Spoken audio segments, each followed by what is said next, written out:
tricky. And what you're seeing here is a mirage. We typically would not be able to see this from the Lake Michigan shore. We talked about this the Chicago skyline from over 40 miles away. He admitted that. Science admits it.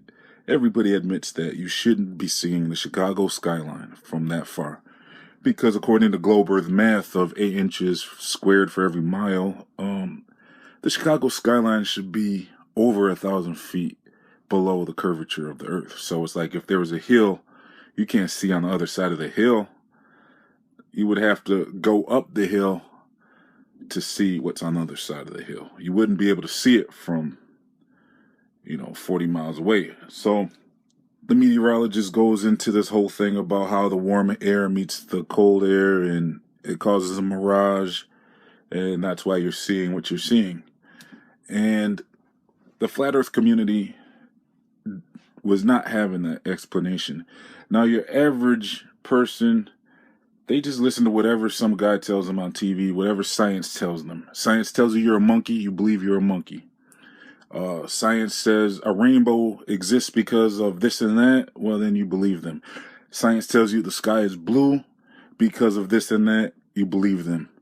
Science tells you sundogs reflect the way they reflect, you believe them. They'll tell you anything and you believe them. I mean, they say life is a big accident, you believe them.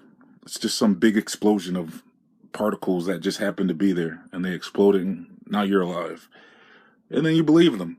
Well, what Rob Skiba did today is he released a video and he showed you how you can take a boat from over 40 miles away and keep your eyes and your cameras pointed towards the skyline and travel the entire trip. And the mirage never disappears. In fact, when you get right up to Chicago, you can clearly see that the buildings were there the whole time.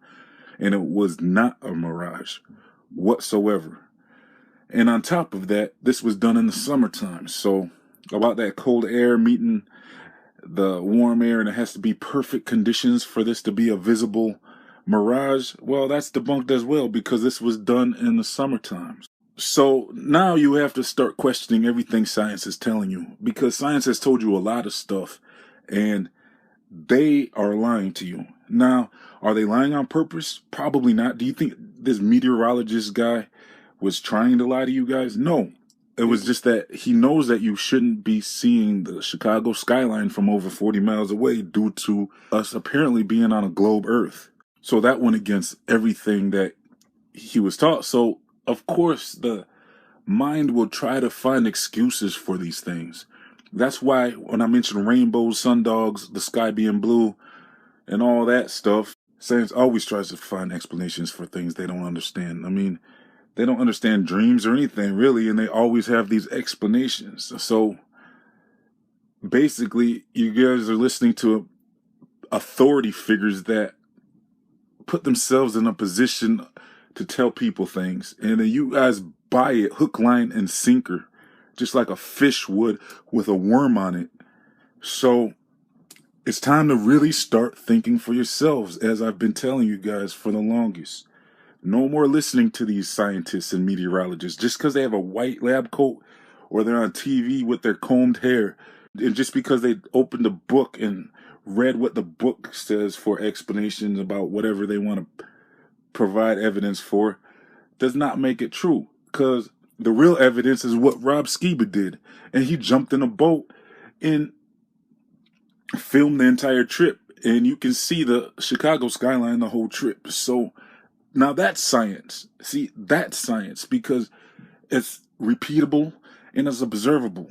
So the science community is really stuck on going into their books to find answers for everything because it was written in the book and the 8 inches squared miles of curvature formula that's been used forever because nobody ever checks into it. They just, oh, it was written down by Albert Einstein or whoever. So there's no need for anybody else to ever question it.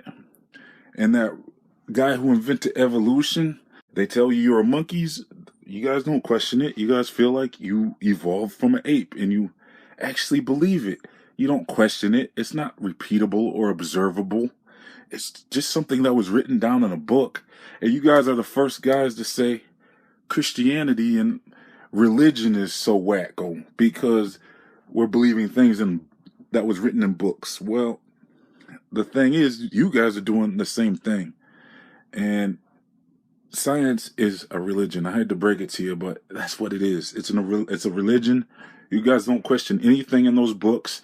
You just take whatever's in those books and you base your knowledge off of that. And then on top of that, you guys will build off of false information. So you guys will go and say, well, this study right here concluded that this was that. So then you take that and then you build upon that information and add to that. And then you end up with more gibberish because you're building on information that wasn't correct in the first place. And nobody ever bothers to check. So a lot of science is pretty much pseudoscience. And the only good science is the science that we know is good. You know, there's good science and there's bad science. But you guys got both. So we can't throw the baby out with the bathwater, but you still got to know what to throw out, though. Got to throw out that dirty water because there's a lot of dirty water that you guys are using, and that water is bad science. And it's time for the Flat Earth community to get very active now.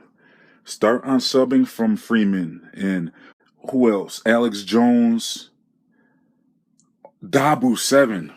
Anything NASA releases, he says, oh, look what NASA found. And this is strange. Look what NASA found. It's like, hey, you guys got to hit these comment boxes hard. Anytime these conspiracy theorists talk about space, or anybody really, anytime any YouTuber uploads anything about space, you need to get on their pages and mention about Flat Earth and tell them about Flat Earth because they can't keep on getting away with this stuff. Unsub from them or something. Dislike, do or all of the above because they're continuing to push this NASA stuff, this outer space stuff. It's time to start shutting all that down because there's too much proof going on right now in the Flat Earth community for them to be ignoring it. And they're ignoring it as if it doesn't exist. We cannot continue to allow Paul Begley and Dabu7 tell us about the latest NASA discovery. It can't happen anymore. We got to get them to wake up somehow. And I don't know what else could make them wake up more than to unsub from them and to hit their comment boxes and tell them why we're unsubbing and why we're disliking. And if they're going to continue to ignore Flat Earth and act like it doesn't exist, I mean, Dabu7 has not even mentioned Flat Earth. And the thing is, I'd appreciate more if they would at least say something about it. You could say, hey, you don't agree with Flat Earth, or say, hey, I'm neutral about Flat Earth or something. But the way they just ignored Flat Earth for the last year and they added insult to the injury by uploading videos about outer space and Mars and all that stuff, well, that's starting to become pretty insulting. So we can't have that anymore. We're going to have to send them a strong message, a strong and clear message that we won't have it anymore. So let's activate this Flat Earth awakening and get everybody on board. This is the big one. This is the elephant in the room. And we're not going to be quiet anymore. We're going to be loud. We're going to get louder. More proof is coming out daily. I mean, I've been pushing videos for 6 months and I'm not even close to running out of information about Flat Earth to release. So this is the big one for anybody to just close their eyes and plug their ears and act like it's going to just go away. They have another thing coming. We're going to wake up the world. We're going to let everybody know about Flat Earth. They're going to see the evidence. We're going to change the world.